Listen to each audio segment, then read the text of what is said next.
একটা বড় মালহামা হবে পৃথিবীতে, মহাযুদ্ধ। এই যুদ্ধে পৃথিবীর অনেক মানুষ মারা যাবে, এমনটা হাদিসের মধ্যে এসেছে।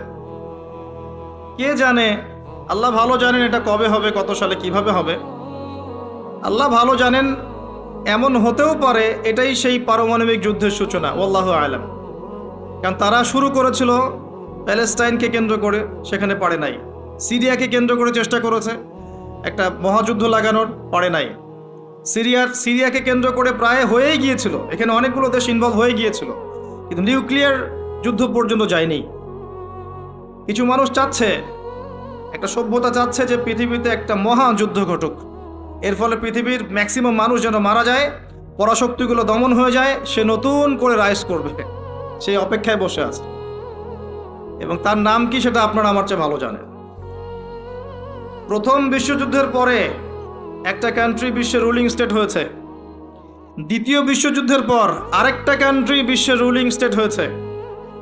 এখন অন্য কোনো রাষ্ট্রকে যদি পৃথিবীর শাসন রাষ্ট্র হিসেবে আত্মপ্রকাশ করতে হয়, তাহলে বিশ্বে আরেকটা বড় যুদ্ধের দরকার আছে। জ্ঞানী মানুষ ইশারা বুঝবেন, তারা এই চেষ্টাই করছে। এভাবে বিশ্বের পরাশক্তিগুলোকে তারা লড়িয়ে দেওয়ার চেষ্টা করছে, এবং পিছন থেকে তারা দাবার গুটি চালছে, তারা সামনে আসবে না।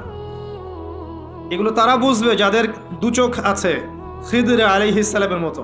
তারা বুঝবে না, লাহুম কুলুবুন লা ইয়াফকাহুনা বিহা ওয়া লাহুম আযানুন লা ইয়াসমাউনা বিহা ওয়া লাহুম আ'য়ুনুন লা ইউবসিরুনা বিহা উলাইকা কাল আনআম বাল হুম আদাল। এই শ্রেণীর মানুষ এগুলো বুঝবে না। তো পৃথিবীর প্রতিটা ক্ষেত্রে ফাসাদ মানুষ সৃষ্টি করেছে, আর মানুষের জন্য এই পৃথিবীর ক্ষতি অপেক্ষা করছে, পরকালীন ক্ষতি অপেক্ষা করছে। মানুষ বুঝতে পারছে না যে এর ফলে কি হতে পারে। মেডিসিন বন্ধ হয়ে যেতে পারে, পরিবেশের মধ্যে অক্সিজেনের লেভেল কমে যাবে, ফ্রেশ বাতাস পাবে না মানুষ, ফ্রেশ খাবার পাবে না, ইকোনমি পড়ে যাবে, তেলের দাম বেড়ে যাবে, প্রেশিয়াস জিনিস পাবেন না, নিত্য প্রয়োজনীয় জিনিসের দাম বেড়ে যাবে। নিউক্লিয়ার ওয়েপেন্সগুলো ওই জাপানের হিরোশিমা নাগাসাকির মতো নয়, এখনকারগুলো আরও অনেক শক্তিশালী। একটা বোমা একটা রাষ্ট্রকে উড়িয়ে দেওয়ার জন্য যথেষ্ট। মানুষ কঙ্কাল ছাই হয়ে যাবে, কিচ্ছু করতে পারবে না। আর যেসব রাষ্ট্রের এই ক্ষেপণাস্ত্র প্রতিরক্ষা ব্যবস্থা নাই, তাদের অবস্থা তো আরও অবস্থা খারাপ।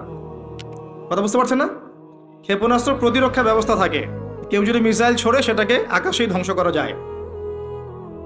সেই প্রতিরক্ষা ব্যবস্থা যাদের নাই, তাদের কি অবস্থা হবে চিন্তা করতে পারে। এই মালহামায় মুসলিমরাও জড়িয়ে যাবে, কারণ বিশ্ব এখন একটা, যেটা আমরা বলি যে গ্রামের মতো, ভিলেজ, একটা ওয়ার্ল্ড ভিলেজ, বিশ্ব একটা গ্রামের মতো হয়ে গেছে এখন। একদিকে ঢিল পড়লে আরেকদিকে এর প্রভাব পড়বে, তাই পুরো বিশ্ব একটা পরিবারের মতো হয়ে গেছে।